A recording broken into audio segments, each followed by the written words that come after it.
good morning सांग मैंने देखो आज सकाल व्यू केते सुंदर लगुच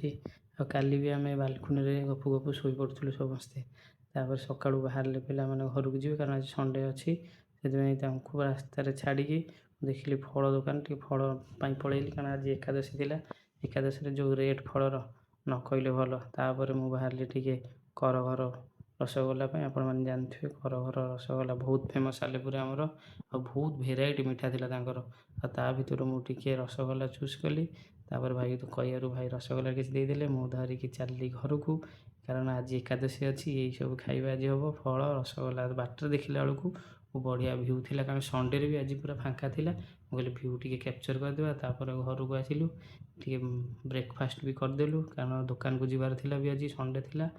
दुकान को बाहरी गलु दुकान को जाकि ठाकुर टी भलसे पूजा करदेलु जल्दी जल्दी पूजा करदेलु कारण आमको वीडियो शूट कराया टी वीडियो भी शूट करदेलु नुआ स्टॉक सब आसी को देखापी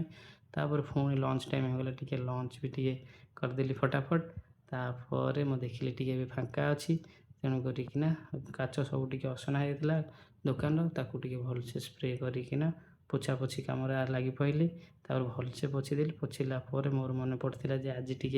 आमर वर्ल्ड कप अच्छी तेणु वर्ल्ड कप